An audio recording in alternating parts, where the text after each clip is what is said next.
Une question qu'on m'a souvent posée, c'est Maxence, si tu avais des conseils à donner à un débutant pour bien commencer le freerun, qu'est-ce que ce serait?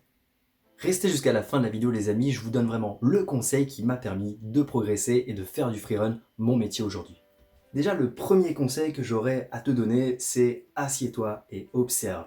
Bien souvent, on a envie de se lancer tout de suite dans l'action et de ne pas attendre, d'être vraiment au cœur du sujet, maintenant et tout de suite. Si par exemple, tu achètes un jeu vidéo, dans le menu principal, on va te proposer didacticiel ou jouer maintenant. On a cette tendance à vouloir jouer maintenant pour avoir du plaisir tout de suite. Et ce qu'on va faire en général, c'est qu'on va jouer quelques minutes, quelques heures, et puis on va avoir fait le tour du jeu vidéo, on va avoir fait le tour du niveau et on n'aura pas vraiment progressé. On va se rendre compte qu'on tourne en rond. Et à ce moment-là, seulement à ce moment-là, on va commencer à s'ennuyer et à se dire et si c'était possible d'aller plus loin? Et là, on va se dire ah oui, c'est vrai, dans le menu principal, nous était proposé un didacticiel. Ben moi, ce que je te propose de faire, c'est exactement la même chose. Si tu viens de découvrir le freerun, je t'invite à aller dans un parcours parc, dans un trampo-parc et à aller t'amuser à balancer tes premiers saltos dans le bac à mousse si tu as envie, tes premiers sauts dans un trampoline si tu en as envie. Mais si tu veux aller plus loin et si tu veux progresser, assieds-toi et observe.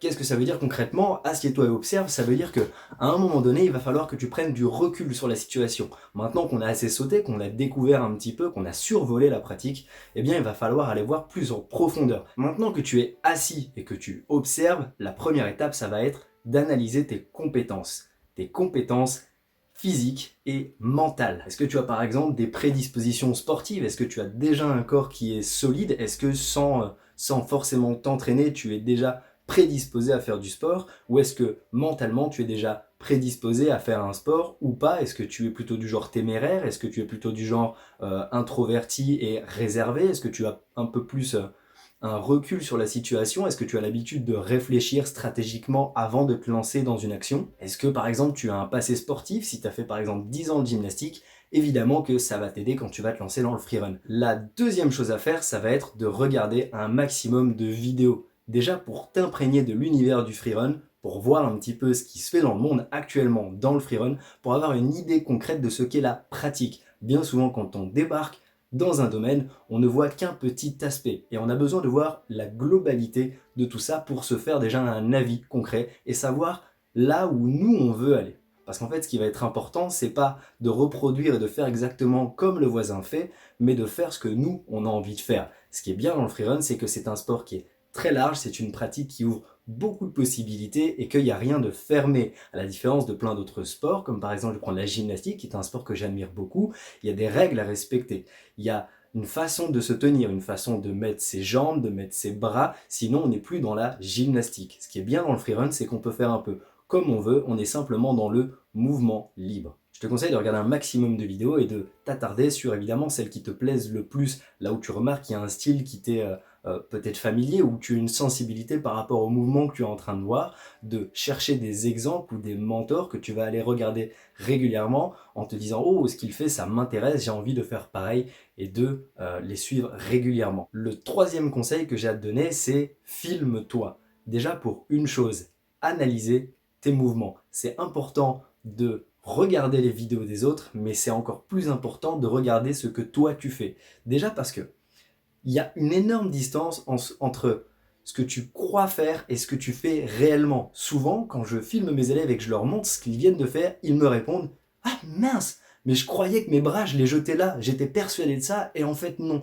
Il y a toujours un énorme décalage entre ce qu'on croit faire et ce qu'on fait réellement. Donc c'est important de s'analyser. Il va falloir que tu te filmes régulièrement pour voir ce que tu fais si tu veux vraiment progresser. Et enfin, le dernier conseil que j'ai à te donner, bouge. Maintenant qu'on a tout mis sur le papier, maintenant qu'on a toute la stratégie entre guillemets et que tu as un max de conseils, eh bien le plus important ça va être de les mettre en pratique. C'est beau d'avoir plein d'informations, mais si on reste sur sa chaise avec toutes ces informations-là, il va rien se passer. C'est comme partout, tu vas à l'école pendant tout un temps pour apprendre des choses, mais si t'en fais rien après, ça sert à rien. Il faut que tu trouves un métier pour mettre concrètement à disposition ce savoir. Eh bien, ça va être la même chose. Une fois que tu as accumulé assez d'informations, assez de connaissances, eh bien, il faut que tu bouges. Il ne faut pas que tu attendes trop longtemps. Il ne faut pas que tu te dises, je vais m'informer, je vais lire des livres, regarder des vidéos pendant 5 ans, et après, je verrai bien si je vais me lancer. Mais on va d'abord attendre un petit peu. Non, bouge, prends une information, sors, va t'entraîner. Prends une deuxième information, le lendemain, ressors et va t'entraîner. Et entraîne-toi régulièrement et ne t'arrête jamais de prendre des informations et d'augmenter ton savoir. Et enfin, mon ultime conseil, c'est aimer ce que vous faites. Faites-le avec amour. Il y a beaucoup de gens autour de moi qui se lancent dans le freerun avec une pression énorme, qui veulent absolument ressembler à un tel, devenir champion du monde, être le meilleur à tout prix. Et je dis pas que c'est mal de vouloir être le meilleur, j'aime beaucoup la compétition, c'est pas le souci. Je dis que c'est très difficile de supporter autant de pression quand il n'y a pas de motivation au jour le jour. Si on se penche trop sur l'objectif final uniquement et qu'on se dit « Ok, je fais ce sport pour être le champion du monde », alors tous les jours on va se lever avec « Bon, j'ai pas encore de satisfaction, mais je l'aurai peut-être dans 10 ans ». Donc c'est une forme de motivation, mais si c'est la seule, c'est difficile, parce que c'est énormément de pression.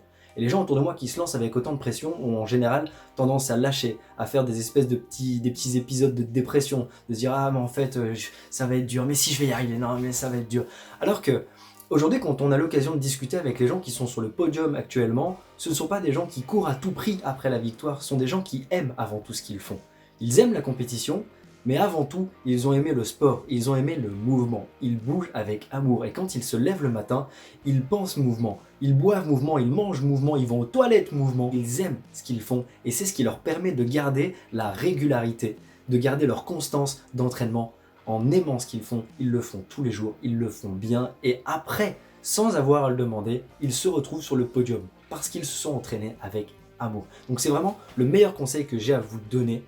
Quand j'ai commencé le parcours, je ne me suis jamais dit un jour je vais en faire mon métier, un jour je vais être sur un podium, je ne me suis jamais dit tout ça. Je me suis lancé parce que j'ai vu une vidéo, j'ai aimé le mouvement et je me suis dit il faut que j'essaye.